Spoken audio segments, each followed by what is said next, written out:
194쪽에 문제 1번 계약 유형, 계약 분류 가지고 어떻게 나와도 다 맞히셔야 됩니다. 자, 교환계약은 요물 아니고 낙성이고 쌍무죠. 2번 매매계약은 유상 맞죠. 요물 아니고 뭐다? 낙성. 증여는 매매에 반대되는 거죠. 따라서 무상은 맞지만 요식은 아니에요. 뭐다? 불요식. 네 번째, 사용대차, 임대차 반대되는 거죠. 낙성은 맞지만 쌍무는 아니고 뭐다? 편무. 다섯 번째, 임대차는 뭐예요? 유상 맞고 쌍무.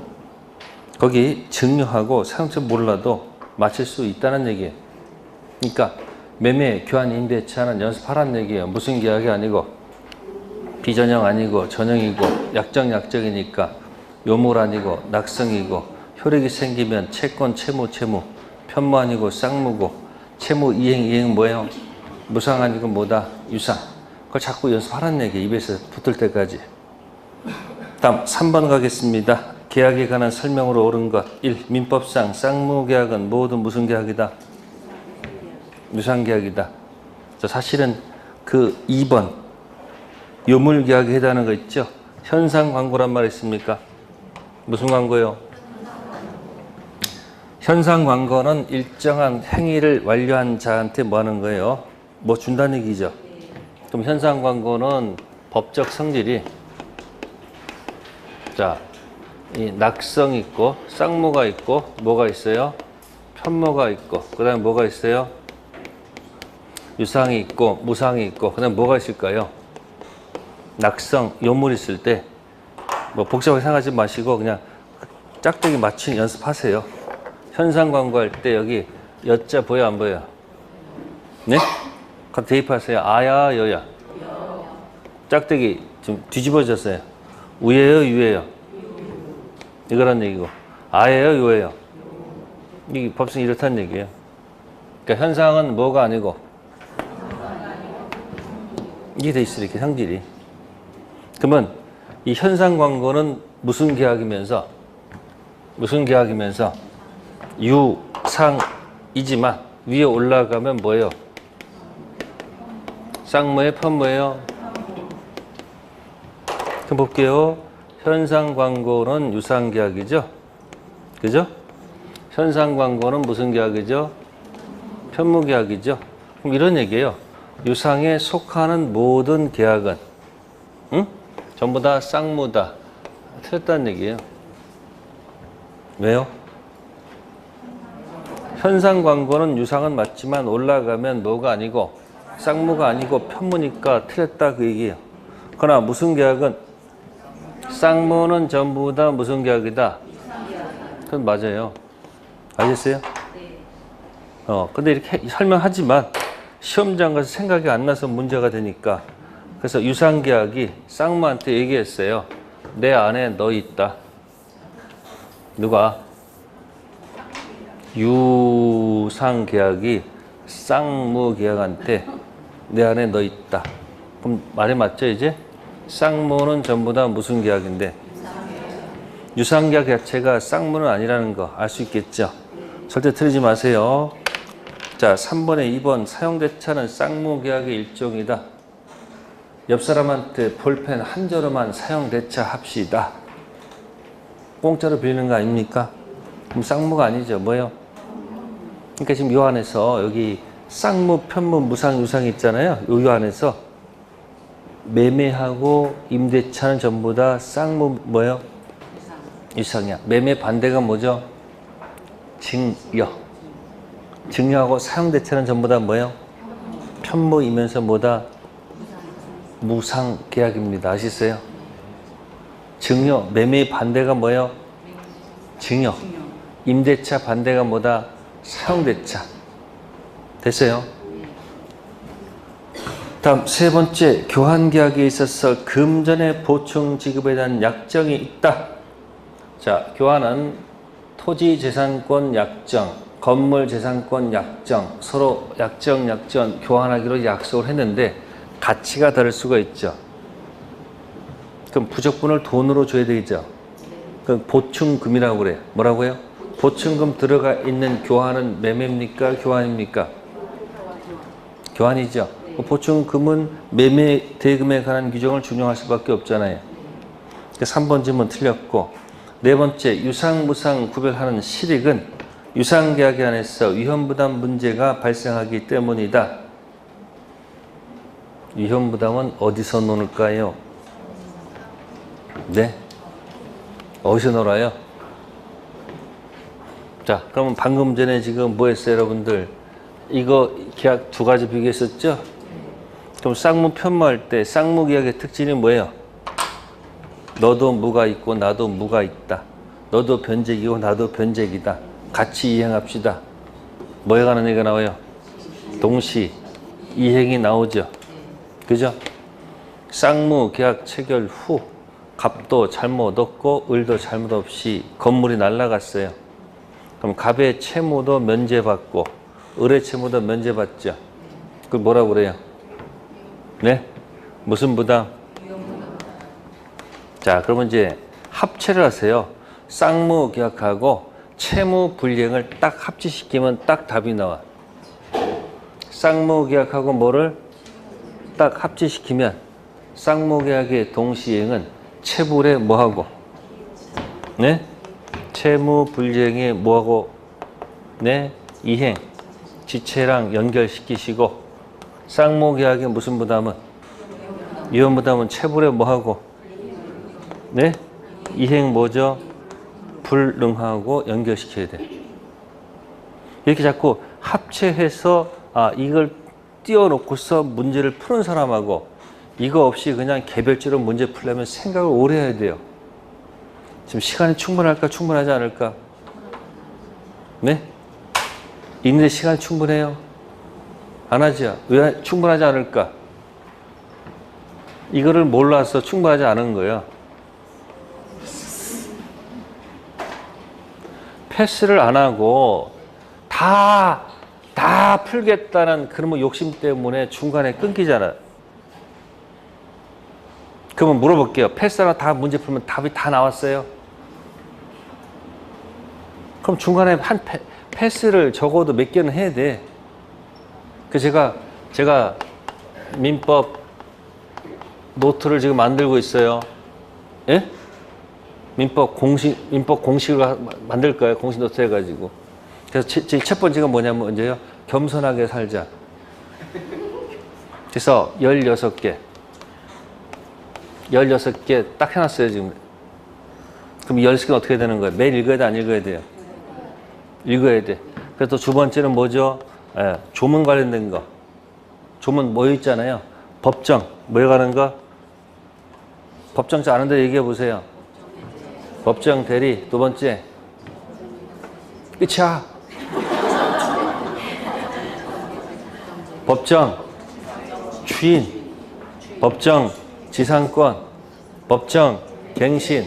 법정 해체. 5개예요. 그러면 그런 것들은 빨리 풀어야 돼, 안 풀어야 돼요? 제정신일 때 내가 원하는 거 16개 푼다. 그러면 합격한다니까. 근데 다 풀어. 다 읽어. 그러다 보니까 모자라지, 시간이. 패스는 몇 개 한다, 적어도. 20개를 마칠 걸 목표로 하면 몇 개를 패스할 수 있는 거예요? 20개 패스하고, 그 다음에 또 학교는 20개 풀고, 시간 남으면 다시 또 10개 풀면 되잖아. 근데 그냥 순서대로 푸니까 그냥 그래요. 그래서 16개. 그 다음 뭐야? 이제 9월달 갔으니까 이제 플러스 4개 해야 돼요. 몇 개 해야 돼요? 10월달 가서 플러스 4개. 몇 개? 24개. 딱 몇 점일까? 60점이에요. 근데 보너스가 있죠. 20개 아무거나 고르면 찍어도 몇 개는 맞을 거 아니야. 그래서 합격할 수 있는 거예요. 그러니까 이렇게 푸는 것은 대충 푸는 게 아니에요. 확실하게 풀어야 돼요. 그래서 민법 노트 가지고 여러분들이 또 무항정 하지 말라고 9월하고 몇 월 달 가면서 10월 가면서 그러니까 이 16개 어떻게 하는데 여러분 쪽집게 들어가 있죠? 쪽집게 들어가 있잖아요. 그거 갖고서 9월, 10월 버티라고 그 안에다가 내용물을 집어넣을 테니까 자꾸 이것저것 왔다 갔다 헤매지 말란 얘기예요. 대신 매일 읽어야 돼, 안 읽어야 돼요? 학교는 민법을 매일 읽어야 된다니까. 1시간 만에 민법 1차를 읽을 수 있다. 그럼 돼요, 1차를. 1시간에 1차 다 할 수 있어요, 없어요? 안 되지, 왜? 안 되면 뭐냐면, 갑자기 기본서가 생각나니까, 기본서 어떻게 1시간에 읽어? 못 읽지. 요약주도 어떻게 읽어? 못 읽지. 그러나 내가 원하는 거 16개 만들어 놨으면 읽을 수는 있어요, 없어요? 그거라도 읽으면 되잖아. 근데 그게 안 하잖아. 2차도 어떻게 돼요? 1시간에 읽을 수 있게 만들어 놓으면 되잖아요. 못 읽어요? 그러니까 내가 있잖아. 내가 책을 선정하면 되잖아요. 내가 할 거 안 할 거 선정해서 하면 되잖아요. 내용을. 다 하려니까 욕심 많으니까 안 되잖아. 욕심 낼 필요 없어요. 지금까지 논 거 아니잖아. 열심히 했잖아요. 안 했어요? 잊어버리세요. 다 잊어버리시고 8월달까지 놀아도 괜찮아. 그러나 진짜 마지막 9월, 10월 잘 정리하셔야 돼. 이게 제일 중요한 때예요. 그래서 보통 8월달까지 뺑뺑 놀다가 네? 9월, 10월 바짝 공부해가지고 합격하는 사람이 있어요, 없어요? 합격수에 뭐라고 그래요? 2달 만에 합격했다고.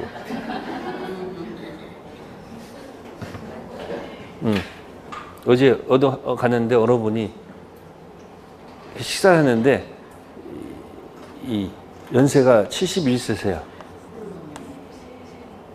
여자분이야. 집을 나오셨대요. 왜 나왔습니까? 애 때문에 공부를 못 하겠대. 집에 누가 있으니까, 손 있으니까 제가 눈에 보면 안 되잖아. 그러니까 집을 뭐 한 거야? 나오셨지. 학원 근처에 집을 얻어 공부하신다는 거예요. 그 학원엔 또 73세 되신 분이 있어요. 남자분. 65세 되신 분이 처음에 와가지고는 자기가 제일 뭐야? 제일 연장자 가지고 아유 눈도 안 보이고 뭐 힘들어 죽겠다는데 이 두 분 오신 다음부터는 말을 못해. 공부하시잖아요, 이분도. 근데 이분은 벌써 얘기하시는 거예요. 받은 게 속도가 있어 보니까 15회 때 이미 시험 보신 적이 있대요. 공부했는데 딸내미 말려서 공부 못 해가지고 지금 다 한이 된다는 그때 했어야 되는데. 그래서 왜 공부하십니까? 그랬더만 집을 나오려고.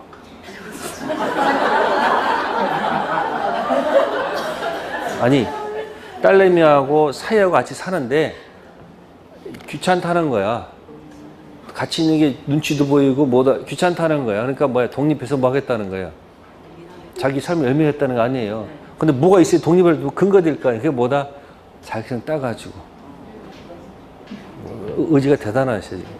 뭐 어쨌든 여러분들 한참 젊잖아. 그러니까 뭐 열심히 하시면 되잖아요. 뭐 두려울 게 뭐 있어요. 자, 그러면 쌍무계하고 뭐하고 체부를 묶어서 기억하셔야 돼. 아시겠어요? 그러면 위험부담은 어디 얘기예요? 쌍무, 편무죠. 그러면 유상, 무상은 구별이 뭐 차이가 뭘까? 이거 보세요. 자, 갑은 출연했어요. 을도 뭐 했어요? 출연했어요. 네. 그러면 여러분들 돈 출연하고 여기 뭐야? 권리가 들어오죠. 권리가 갈 거 아니에요, 여기다. 갑에 권리하고 물건이 가야 안 가요, 이렇게. 가잖아요. 근데 권리에 하자가 있거나 물건에 뭐가 있으면 하자가 있으면 매수인이 항의하잖아요. 뭐라고? 아니 돈을 다 줬는데 왜 권리에 문제가 있고 물건에 문제가 아니라 항의할 거 아니에요. 그죠? 아까서 토지를 샀는데 면적이 부족해. 뭐가 부족해? 그럼 내가 돈 부른 대로 다 줬는데 면적 부족하면 당연히 뭐가 있어요? 그 부족하면 돈 내놓으라 할 거 아니에요. 그 면적 부족은 이게 권리하자야 물건 하자야? 어떻게 알았어 그걸? 무슨 하자? 물건 하자가 아니고 권리 하자로 다룬다는 얘기예요. 아시겠어요? 토지를 샀는데 공법상 제한을 모르고 샀어요. 권리 하자다 물건 하자다? 네, 물건 하자로 다룹니다. 무슨 하자요? 물건 하자. 그럼 담보 책임이죠. 그럼 유상 무상은 뭐에 관한 문제예요? 유상 무상은 이건 담보 책임에 관한 것을 가지고 논의하는 것이다 그런 얘기예요.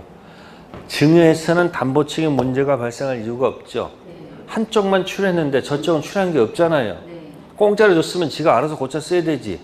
왜 고장난 거 중에 따지면 안 되잖아요. 그러니까 유상, 무상의 구별실익은 뭐다? 담보책임이야. 근데 여기 뭐라 적혀 있어요 지금? 유상, 무상, 구별실익은 위험 부담을 했지 않습니까? 그러니까 어떤 용어를 어디서 쓰는지를 먼저 결정해 놓고 그 안에 내용을 한번 채워보면 어떨까? 내용을 다 일일이 이해가면서 전체를 보는 게 아니고 일단 제목을 걸어놓고 그 제목 안에 무엇이 있을까 자꾸 연습하라는 얘기예요. 그러면 거기 몇 번 지문? 4번 지문은 틀렸겠죠? 위험 부담은 어디하고 어디 문제예요? 쌍무, 편무의 문제죠. 5번째, 임대인이 임대 목적물에 대한 소유권 등 처분 권한을 갖고 있어야 임대차 계약이 유효하게 성립한다. 타인 권리 매매 유효하죠. 그러면 자기 것도 아닌데 임대차 했어요. 유효합니까? 유효하지 않습니까? 유효하죠. 다른 거 아니에요. 처분권 없는 자가 산편 채권 행위는 유효해요. 아시세요? 네. 왜? 그대로 이행만 해주면 되는 거니까. 근데 처분권 없는 사람이 물권 행위하는 것은 효력이 없겠죠. 처분권 없는 사람이 매매, 교환, 임대차 다 유효해요. 아시세요? 근데 처분권 없는 사람이 소유권 넘겨주는 것은 안 되겠죠. 자, 3번 문제 됐고요. 다음 문제 4번. 다음 중 무슨 계약인가? 뭐가 기억나요? 자, 계약금 계약에 뭐가 있었죠? 약정, 일부, 지급, 다. 자, 아주 스토리를 기억해 두세요. 그래서 해약금 해제는 다 준 다음에 할 수 있죠. 그 말을 갖다가 포장한 말이 뭐다? 계약금 계약은 낙성 계약이 아니고 뭐다? 요물 계약이다. 그렇게 포장한다. 그런 얘기예요. 포장된 말에 여러분 자꾸 속아 넘어가는 거예요. 자, 계약 종류는 요 정도로 하고요. 자, 그러면 이제 우리는 두 번째 단계로 넘어가요. 계약 분류 가지고 한 문제 맞춰야 됩니다. 반드시. 아시겠어요? 그러면 전형, 비전형 하면서 계약 분류 연습했죠. 특히 이제 무슨 계약 가지고? 요물 계약 가지고 이걸 연습을 했단 말이에요. 그죠? 그럼 이제 남아있는 게 이제 무슨 계약이지? 낙성 계약이 들어가겠죠. 낙성은 뭐죠? 청낙, 승낙. 그럼 여러분들 손에서 왼손이 약정이죠. 민법전에서 약정했을 때 이게 청약, 승낙이죠. 그러면 청약, 대화자, 격지자, 대화자, 격지자. 기억나세요?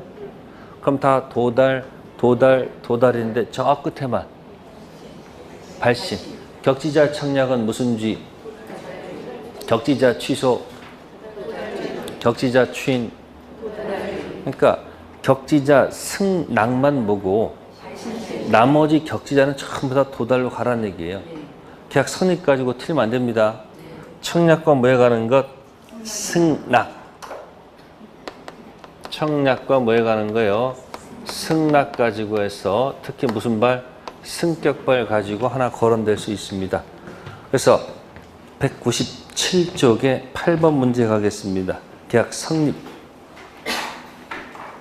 계약 성립 언제 성립하는가 하는 얘기죠. 그럼 요물계약에서 물건 인도는 특별 성립 요건일까? 특별 효력 요건일까? 찍기 실력. 요물계약에서 물건 인도는 특별 성립 요건일까? 특별 효력 요건일까? 네, 성립이죠. 왜? 낙성 요물은 계약이 언제 성립했는가 묻는 거 아니에요. 언제 성립? 낙성은 언제고요? 약정이고요. 요물은 약속한 것을 실제로 뭐 해야 되는 거예요? 줘야지 이루어진다고 그랬지 않습니까? 1. 청약에 대해서 상대방이 조건 붙여서 승낙한 경우 새로운 청약한 것을 보면 되겠죠. 두 번째, 격지자서의 경우 계약 승낙 통지를 뭐 했을 때 발송한 때 뭐 하지만 성립하지만 기간 안에 뭐 하지 않으면 그 계약은 처음부터 없었던 것으로 한다는 것이 통설입니다. 이 말을 이렇게 표현해요. 부도달 해제 조건 발신. 그렇게 포장해버려. 뭐라고요? 부도달. 밑에다가 뭐예요? 해제 조건. 그 다음 뭐예요? 발신. 그러면 해제 조건이라는 것은 일단 발생하는 거죠. 부도달 해제 조건 발신. 그럼 발신했을 때 효력이 발생하죠. 그럼 계약이 성립했죠? 그러다가 도달이 안 되면 어떻게 한다고요? 처음부터 계약은 없었던 거로 가겠다. 아시겠어요? 기간 내 도달되면 그대로 가면 되죠. 그걸 뭐라 한다? 부도달 무슨 조건? 해제 조건 발신. 신경 안 써도 돼요. 통설이기 때문에. 세 번째, 청약의 수령자가 수령을 하느냐 아니면 원칙적으로 뭐다? 자유.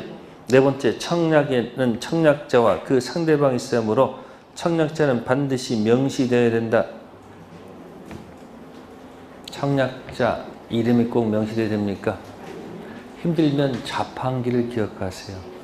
길거리에 놓여있는 자판기 비치는 청약이다. 청약의 유인이다. 네? 청약이죠. 그럼 청약자가 누구인지 뭐 이름 적혀 있나요? 특정은 돼 있지만 누구인지 반드시 명시될 필요는 없다. 됐어요? 다섯 번째, 당사자 사이 동일한 내용 청약이 서로 교차됐습니다. 이걸 교차 청약이라 합니다. 무슨 청약이요? 갑이 청약했어요. 근데 을이 저쪽에 청약을 모르고 같은 내용으로 똑같이 청약한 거야. 하늘에서 크로스가 됐단 말이야. 무슨 청약? 교차. 그러면 먼저 도달 있고 나중 도달 있죠. 언제 계약이 이루어져요? 네, 나중 도달. 그래서 양청약이 도달한 때 계약이 성립한다. 구체적으로 얘기하면 먼저 도달이 아니고 뭐다? 나중 도달. 계약 성립 뭐 맞출 수 있는 내용이죠. 네, 199페이지 갈게요. 12번 문제. 계약이 성립하는 경우를 모두 골라라. 기업갑은 자신이 수장하던 그림을 갖고 싶어하던 을에게 매도 의사를 청약했는데 누가 승낙했어요? 이 사람 왜 나와요? 갑자기 병이. 이건 상대방 일치하지 않는다는 뜻이에요. 상대방이 일치하지 않는다 그런 얘기예요. 다음, 니은 갑의 을에 대한 노트북 매수 청약과 을에 대한 매도 청약 일치되고 모두 상대방한테 도달했다. 이게 교차 청약이죠. 계약 성립합니다. 디귿 갑이 자기 소유주택을 을에게 매도 의사 청약했는데 을이 승낙하고 사망했습니다. 이 승낙은 효력이 있을까요? 죽었을까요? 이거 뭐라 그러죠? 의사표시를 발한 후 사망하거나 제한 능력자가 되어도 그 의사표시 효력에 영향을 미치지 않는다. 법조문에 영향을 미치지 않는 조문도 꽤나 많죠. 그죠? 또 뭐가 있을까 생각해 보세요. 점유권에 기인한 소와 본권에 기인한 소는 서로 뭐 하지 않는다. 영향을 미치지 않는다. 그때 쓴 말이 사기자, 도둑, 습득자 이런 말 썼을 거예요. 사기친 자는 뺏은 건 아니죠. 그래서 점유의 소는 제기할 수 없지만 213조 본권의 소는 제기할 수 있어요? 없어요? 있습니다. 도둑놈한테는 점유의 소 204조도 있고 본권의 소 213조 다 던질 수 있죠. 서로 뭐 하지 않는다. 영향을 미치지 않는다. 또 이런 경우도 있습니다. 유치권 행사는 무슨 권 행사는 채권 소멸시 진행에 영향을 미치지 않습니다. 무슨 얘기일까?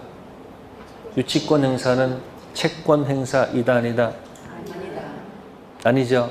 채권을 행사하지 않으면 채권의 소멸시는 뭐 되지 않고 중단되지 않고 계속 뭐 한다? 진행. 유치권 공식 얘기해 보세요.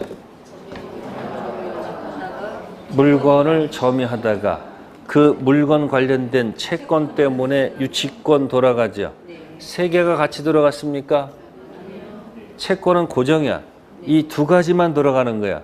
그러니까 유치권 행사는 무슨 행사가 아니에요? 채권 행사하는 게 아니란 말이에요. 채권을 뭐 하지 않으면, 행사하지 않으면 채권의 소멸시는 뭐 되지 않고 중단되지 않고 계속 뭐 한다? 진행.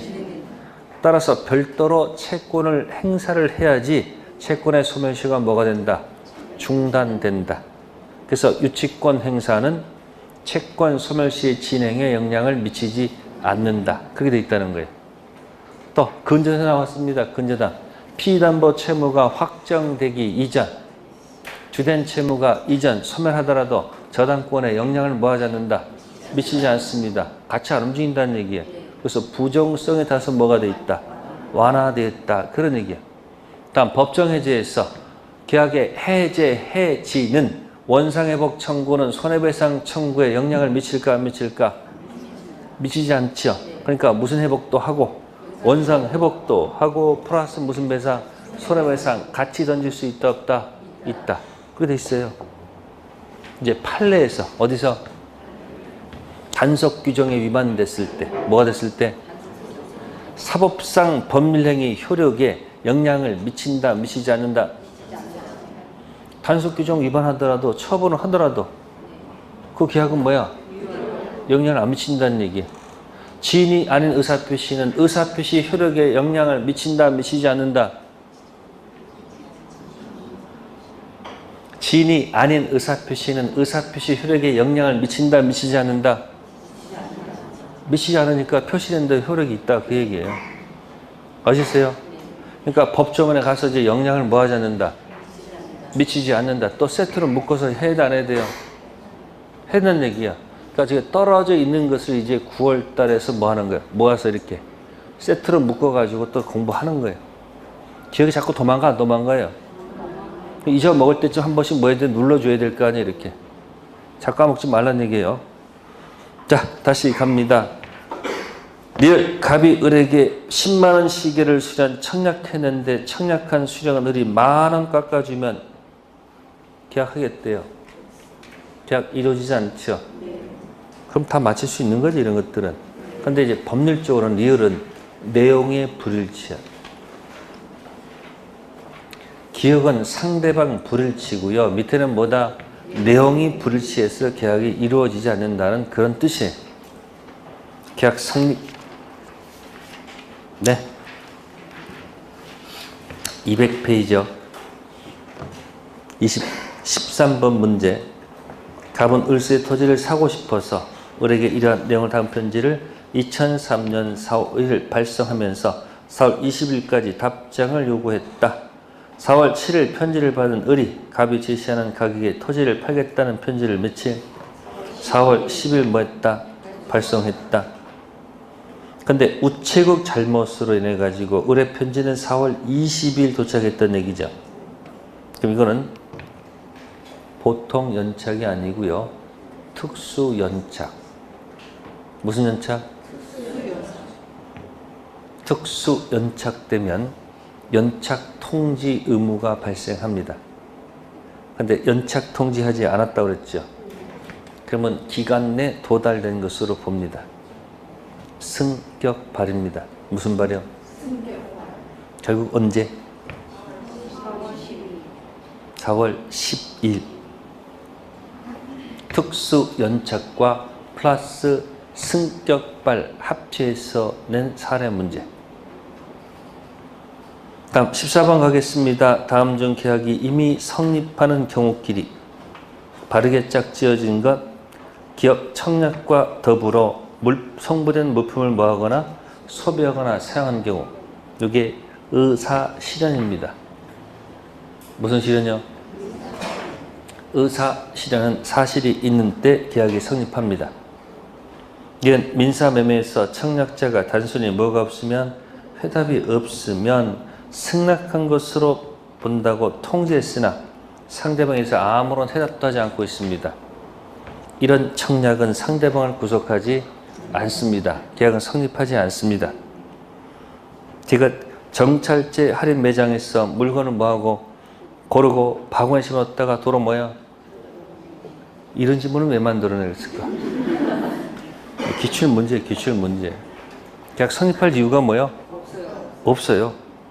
리얼, 우연히 동일한 내용 두 청약이 상대방한테 뭐가 됐어요? 도달됐어요. 교차 청약. 즉 14번 기억은 의사 실현. 그 다음에 리얼은 뭐예요? 교차 청약. 네, 15번 별표해 두시고요. 계약 체결 교섭에서 A는 B에 대해서 서면 발송 청약 의사 표시하였다. 그때 A는 승낙 기간을 2월 5일 정하였다. 계약 성립 여부엔 설명 중 옳은 것. 네. 거기 3번 지문 봅시다. B가 승낙 통지를 2월 1일 뭐하고 우편 발송하고 통지가 2월 3일 도달했습니다. 기간에 도달했죠. 그러면 계약은 언제 성립해요? 2월 1일. 이게 바로 뭐예요?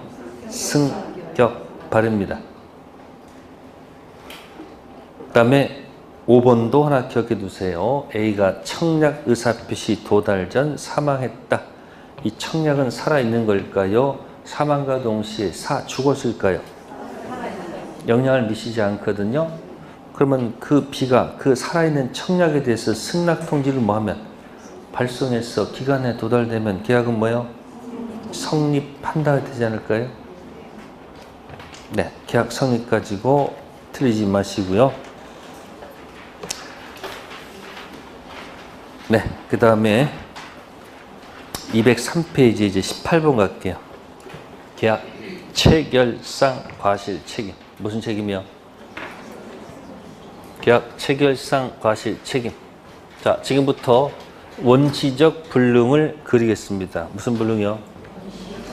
무슨 불능? 원시적 불능을 해보겠습니다. 원을 그립니다. 어디 있어요? 1, 2, 3, 4가 있습니다. 1번은 뭐죠? 불확정 무효. 2번은 확정 무효. 3번은 불확정 유효. 4번은 확정 유효. 원시 불능은 2번, 4번에 걸쳐 있습니다. 그래서 원시 불능은 크게 두 가지 나눌게요. 전부 불능, 일부 불능. 원시적 전부 불능은 2번에 위치시킨다. 아시세요? 전불능은 2번이 뭐죠? 확정 무효. 그건 원시적 일부 불능은 몇 번에 일치시킨다? 네?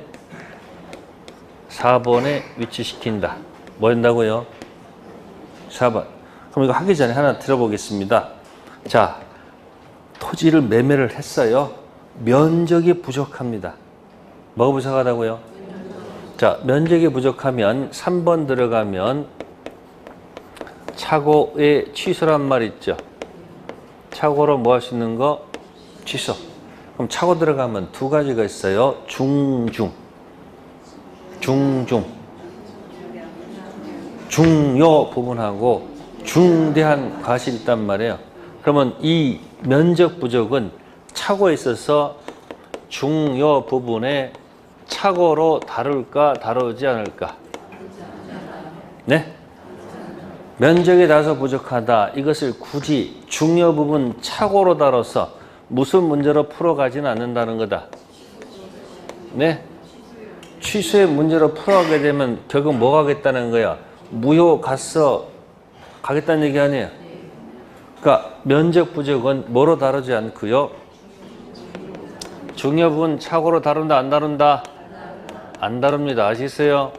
면적이 다소 부족한 것은 착오 부분 다루지 않습니다. 그럼 뭐로 다룰까요? 4번 가서 어디로 가서? 4번 가서 담보 책임 문제로 다룬다. 무슨 책임이요? 담보 책임은 쌍무, 편무의 실익입니까? 유상, 무상의 실익입니까? 네, 내 출연은 퍼펙트한데 네 출연은 거지 같다는 얘기죠. 권리하고 물건과 공격 들어가죠. 담보 책임은 두 가지가 있어요. 무슨 하자가 있고 권리 하자가 있고 무슨 하자가 있다. 물건 하자가 있었어요. 그죠? 면적 부족은 어디로 가요? 무슨 하자가 아니고 무슨 하자? 아셨어요? 다시 이렇게 면적 부족은 중요분 착오로 다루지 않습니다. 취소의 문제로 가서 2번 갈 거 원하지 않다는 얘기야. 계약 자체는 뭐로 보고? 퍼펙트 열어보고 그 부족분만큼 대금 뭐 하면 돼? 달라면 될 거 아니에요. 다만 나머지 가지고 목적을 달성해서 뭐 한다? 제 들어가면 되겠죠. 그럼 무슨 책임 문제 들어가요? 담보 책임. 그러면 이 면적 부족을 갖다가 이렇게 또 예쁘게 또 포장한 말이 뭘까? 에? 포장한 말이 뭘까? 따라해보세요. 원시적 일부 불능으로 포장한다. 무슨 불능이요? 이 표가 굉장히 중요한 거야. 그래서 나중에 이해 안 됐다는데 표를 보면 나중에 생각날 거야. 근데 하도 많으니까 정신이 없어서 그런 거지, 정리가 되면 표가 가장 중요한 거예요. 그 원시적 객관적 일부 불능은 무슨 문제? 담보 책임 들어가서 물건 하자다, 권리 하자다. 아시겠어요? 계약은 유효 무효? 그럼 전부 불능은 뭐죠? 무효. 요때 쓰는 제목이 계약 체결상 과실이다. 뭐라고요? 계약 뭐요? 체결상 뭐죠? 과실 문제로 다룬다. 그러니까 제목 했습니다. 원시적 전부 불능은 몇 번으로 위치시키시고, 2번 일부 불능은 몇 번? 4번으로 위치시키라는 얘기예요. 그럼 전부 불능은 뭐로 보시고, 무효로 보시고, 원시적 일부 불능은 뭐로 본다? 유효로 보는데 밑으로 쭉 내려가서 무슨 책임? 담보 책임. 위로 올라갈 때는 뭐예요? 계약 체결상 뭐예요? 과실. 그럼 이 계약은 성립했습니까? 왜 성립했어요? 무효이니까. 그러니까 앞에 뭐가 있는 거예요? 불성립 반대는 성립한 다음에 1, 2, 3, 4잖아요. 그럼 여기서 잘 보세요. 과실이 있다고 그랬지. 그러면 과실 있으니까 상대방은 뭐가 없어야 될까? 과실이 없어지지 않을까요? 상식적으로? 그러면 무과실이 나오면 보통 앞에 뭐가 붙죠? 선인데 중간에 뭐가 붙어요? 또 한이 붙겠죠. 그럼 과실이 있다는 얘기는 앞에 뭐가 있다는 얘기일까요? 이거 악의 또는 뭐예요? 사실은 유과실이죠. 그죠? 이 악의 또는 유과실을 법정에서 뭐라 그럴까? 알 또는 알. 알 또는 알. 알았다 또는 알 수 있었다. 이 말을 학자들이 포장한 말이 뭐예요? 악의 또는 유과실이야. 그럼 반대말은 뭐예요? 몰랐다 그리고 알 수 없다는 뭐예요? 선의 또한 무과실. 그럼 상대방만큼 이래야 된다는 얘기네. 이쪽은 뭐가 있고, 이 전부 불능 관련돼서 악의 또는 유과실이 있고, 사는 사람은 선의 또한 무과실이라는 얘기죠. 그게 무슨 과실이요? 계약 체결상 과실입니다. 그러니까 203페이지에 18번에 계약 체결상 과실이 나오면 이 계약은 원을 그려가지고 몇 번이라는 얘기예요?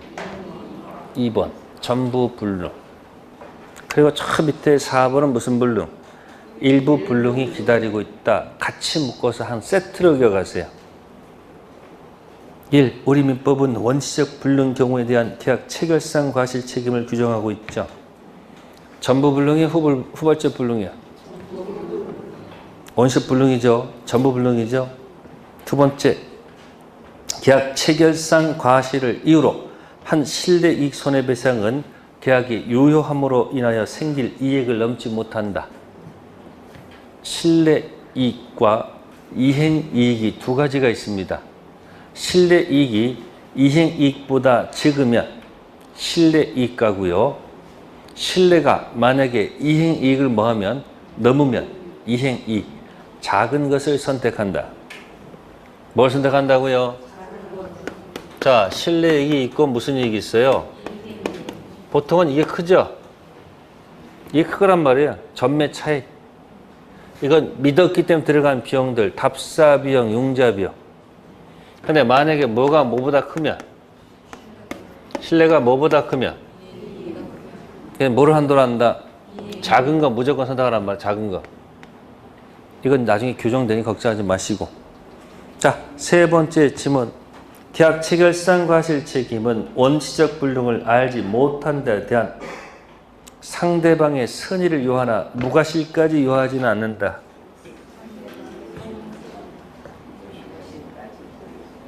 그러면 문제 제목이 뭐예요? 계약 체결상 과실. 그 제목을 보고서 자꾸 글자하고 대하면 답이 나오죠. 그럼 책임지려면 저쪽은 뭐가 없어야 돼. 그러니까 저쪽은 무과실, 위에 또한 선이 또한 무과실 것이고 이쪽은 악이 또는 뭐다? 유과실. 정답은 3번이 이렇게 틀렸네요. 네 번째 질문 보세요. 부동산 매매에 있어서 실제 면적이 계약 면적에 미달하죠? 이게 뭐죠? 면적 부족은 아까 3번 차고 중여분 차고 문제로 안 다룬다 그랬죠. 몇 번 가서? 4번 가서 뭐예요? 담보 책임. 권리하자요? 물권하자요? 네, 권리하자죠. 자, 경락을 받았는데 면적이 부족하다. 담보 책임 물을 수 있습니까? 경락을 받았어. 면적이 부족해. 담보 책임 물을 수 있는 거 없는 거예요?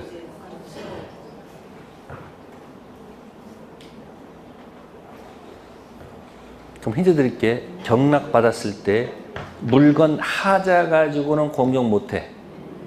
근데 경락 받았을 때 권리 하자 가지고는 공격할 수 있어요. 힌트 드렸어요 지금. 경락 받았어요. 면적이 부족해요. 담보 책임 물을 수 있습니까? 왜요? 무슨 하자가 아니고 물건이 아니고 뭐다? 권리 하자니까. 이해되세요? 네. 그러면 4번이 뭐예요 이거? 계약 체결상 과실 물을 수 없죠. 이건 어디로 가야 돼요? 담보 책임 들어가서 권리하자 물건하자 권리하자로 들어가면 되겠죠. 자, 5번째입니다. 건축공사 대가로서 임야 사용권을 뭐 했습니까? 네, 부여하기로 했습니다만 임야 사용권이 원시적 이행 불능이라면 계약 체결상 과실에 대한 손해배상 책임이 인정되겠죠. 계약 체결상 과실은 후발적 불능이 아니고 무슨 불능? 원시적 불능일 때 나오는 얘기죠. 그러면 이게 원시적 불능이면 후발적 불능도 있습니까? 네? 후발적 불능은 어디 있을까요? 어디 있을까요? 네? 4번? 4번은 당연한 거고. 여기 있습니다. 이게 후발적 불능이야. 이행, 체불이다, 이행 불능과 체불이 아니다, 위험 부담.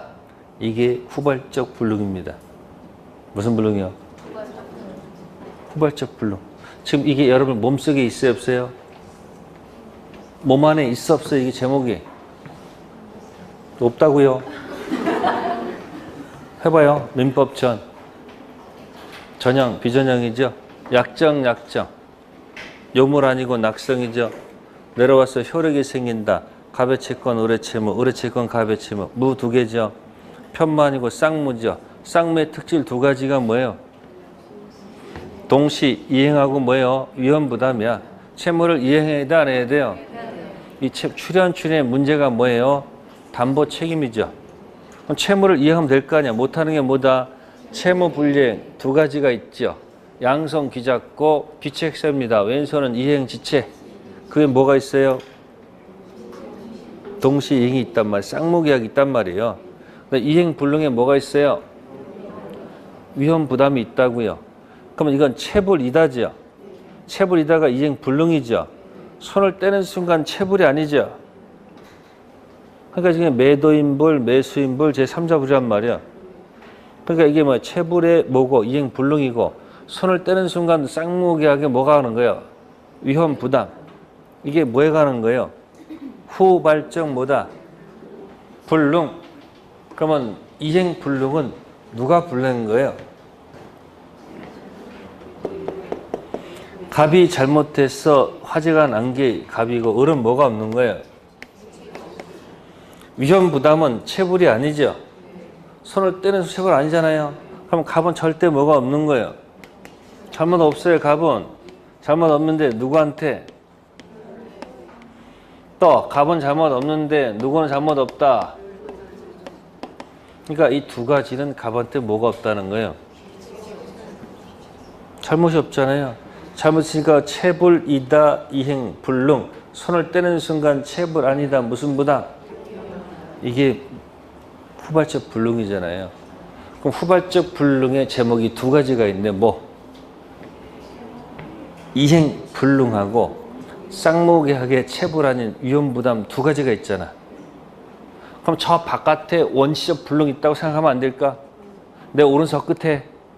그러면 전부 불능과 일부 불능 있잖아. 원시적 전부 불능은 아까 2번으로서 제목이 뭐가 나오고? 계약 체결상 과실이 나오고 일부 불능은 담보 책임이 있다고 생각하면 되잖아요. 그럼 내 몸 안에 뭐가 있는 거야? 후발적 불능 있고 저쪽에 뭐가 있는 거야? 시험 볼 때 딱 보면 이게 딱 펼쳐져가지고 이렇게 보면서 야, 요거 얘기하는구나, 저거 얘기하는구나. 그러면 위에서 딱 보면서 맞춰가면은 별거 아니에요. 그러면 문제를 풀면 풀수록 이게 내게 되는데 이게 없는 상태에서 문제를 푸니까 그때 기분 좋으면 맞고 정신없으면 틀리고 자기 기억에 의존하잖아요. 틀을 놓고 하라는 얘기예요. 무슨 불능, 무슨 불능? 후발적 불능하고 무슨 불능? 원식 불능 노란 얘기예요. 자, 밑에 19번 가봅시다. 갑은 자기 소유 토지를 을에게 매도했다. 계약 체결로 토지가 몽땅 수용이 됐습니다. 그럼 이게 원시적 불능이야, 후발적 불능이야? 그 원시적 불능 관련된 전부 불능, 계약 체결상 과실 쓰면 안 되고 일부 불능 문제 담보 책임 얘기나 쓰면 안 된다는 얘기죠. 그럼 이건 이행 불능이나 위험 부담 둘 중 하나죠. 이건 이행 불능 아닐 거 아니에요.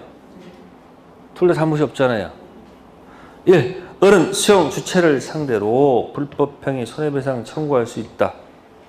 수용 주체가 뭐 고의 또는 과실 있는 건 아니잖아요. 두 번째, 을은 갑에게 계약 체결상 과실 물을 수 있어요. 계약 체결상 과실은 언제 쓰는 거예요? 저쪽에 원시적 불능에 전부 불능에 일부 불능이야. 그럼 제목 기억하면 되잖아요. 후발적 불능, 체불 관련된 이행 불능과 체불이 아닌 무슨 부담? 위험 부담. 그 다음에 저쪽에 원식은 전부 불능 2번이고 일부 불능은 담보 책임 있잖아요. 이렇게. 그러면 계약 체결상 절대 쓰면 안 되겠네. 세 번째, 을은 특별한 사정이 없는 한 갑에게 대금 지급할 의무가 없죠. 둘 다 아무도 없잖아요. 3번 정답. 자, 네 번째, 을은 갑에게 체불? 갑이 뭐 잘못했어요? 잘못이 없잖아요. 그러면 골라. 4번하고 5번 막 고르고 있어. 헤매고 있어. 둘 중 되겠어? 안 되겠어요? 4번이나 5번이나 똑같은 거 아닙니까? 5번은 또 뭐야? 채무 불이행 들어가서 불능, 원상회복, 손해배상 쓰면 안 되죠. 4번, 5번은 같은 지문이죠.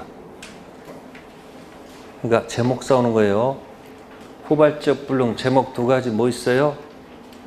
요거 체불일 때 쓰는 이행 불능과 체불 아닐 때 쓰는 무슨 부다? 제목 두 개 결정했죠. 그럼 원시적 불능은 전부 불능은 몇 번? 2번. 일부 불능은 4번. 제목 전부 불능은 제목이 뭐고? 계약 체결상 과실이고 일부 불능은 담보 책임. 권리하자 물권하자? 네? 나중에 지겹도록 할 거예요 제가. 그러니까 18, 19번 통해서 무슨 불능? 무슨 불능과 후발적 불능과 무슨 불능? 원시적 불능을 딱 기억해달라 그 얘기. 네, 그 다음 넘기시면 이제 동시항변권 나오기 시작합니다. 무슨 권이요? 그럼 동시항변권 이제 무슨 계약 들어선 거예요 이제? 지금 순서가 나왔단 말이야. 이제 요물 계약하고 이제 뭐하고? 낙성 계약. 그러니까 계약 체결상 과실은 계약이 성립했죠. 근데 효력은 없죠. 거기까지 성립이에요. 그럼 이제 쌍무계약 들어가는 거예요. 무슨 계약이요? 그럼 쌍무계약 순서가 뭐로 나올 것 같아요? 무슨 이행? 동시행 하나 나오고 그 다음 뭐야? 위험 부담 나오겠죠. 그 다음 나오는 제목은 뭘까요? 이거 나올 거란 말이에요. 책 순서가. 그러니까 계약 분류 따라서 시험 문제가 진행되는 거예요. 쌍무계약 특실 두 가지 뭐가 있다? 동시행하고 뭐다? 위험부다. 그럼 동시행할 때는 가장 중요한 키워드가 뭐야? 가장 키워드가 동시행은. 네? 너변, 나변, 그래. 너변, 나변. 그 다음. 항변권 있다. 가장 중요한 얘기가 뭐야? 항변권의 키워드.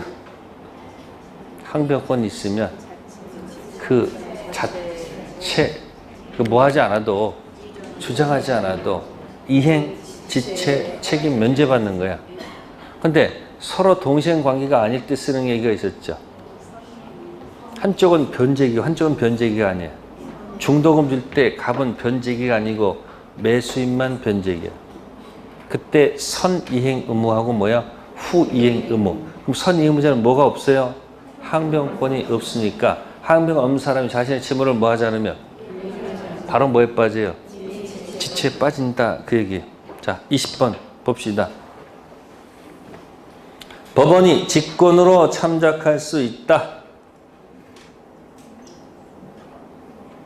그러면 항변권 법원이 알아서 판단해 줍니까? 안 해요. 우리 법제는 법원 가서 주장해야 법원에서 판단하는 것이 원칙이죠. 가서 뭐 하세요? 법원 가서 뭘 해야지? 주장해야 법원이 판단한다고요. 뭐 하지 않으면? 판단해 주지 않는다. 그걸 원형주의라고 해요. 아시겠습니까? 그러니까 항변권 주장하지 않으면 진다 그 얘기예요. 이거 비슷한 게 뭐가 있었죠? 예? 법원에 가서 상대방이 유권 대리, 주장 속엔 표현 대리, 주장 포함되어 있다, 없다? 없죠. 표현 대리는 소속이 어디이기 때문에 무권 대리는 협의의 무권 대리와 표현 대리 두 가지가 있죠. 그러니까 유권 대리 주장 가속에는 무권 대리에 속하는 표현 대리 포함이 되어 있지 않기 때문에 법원에서 알아서 참작한다, 안 한다? 안 한다. 1번 질문 틀린 거예요. 항변권 그 자체는 당사자끼리는 주장하지 않아도 이행지체 책임을 지지 않지만 법원에 가서 싸울 때는 항변권을 뭘 해야지? 주장해야지 법원에서 판단해 준다. 그런 뜻이에요. 2번 원칙적으로 쌍무계약이 인정되고요. 공평 원리에 터져봐 인정된 권리죠. 또 항변권 붙은 채권을 자동 채권으로 뭐 할 수 없다? 상계할 수 없다. 그래서 뭐죠 그게? 말이 되는지 모르겠다. 항변권 뭐예요? 붙은 채권을 무슨 채권으로 해서 네? 자동 채권으로 해서 뭐 할 수 있다? 상계할 수 있다 없다? 상계할 수 없습니다. 아시겠습니까? 항변 붙은 채권을 자동 채권으로 뭐 할 수 없다? 상계할 수 없다. 그래서 말 한번 만들어 볼게요. 이게 항상 뭐 할 수는 없다는 거예요. 항상 자상할 수는 없다. 자, 결혼하기 전에는 뭐예요? 무진장 뭐 했는데? 자상했는데, 뭐 한 후에는? 결혼 후에는 뭐예요? 자상하지 않습니다. 그 뭐라고 그래요? 남자가 뭐라고 그래요? 항상 뭐 할 수는 없다. 자상할 수는 없다. 그죠? 그래서 여자분이 요즘 뭐하다? 수상한 점이 있다. 수동채권으로 상계할 수는 있어요. 가시겠어요? 여기까지 기억할 건 없고 이것만 기억해. 뭐라고요? 항상 뭐 할 수는 없다. 자상할 수는 없다. 잘 안 외워져 이게. 항변권 붙은 채권을 자동 채권으로 뭐 할 수 없다. 상계할 수 없다는 게 판례 태도예요. 5번째, 항변권 성립을 위해서는 양쪽 채무가 모두 뭐 했을 것? 변 있을 것. 자, 21번은 항변권이 인정되지 않는 것. 네. 쌍무가 아닌 걸 찾아라. 그런 얘기예요. 뭐 아닌 거? 네. 3번째, 무슨 대차? 무상 소비 대차. 네, 거기까지 하고요. 잠시 쉬었다 하도록 하겠습니다.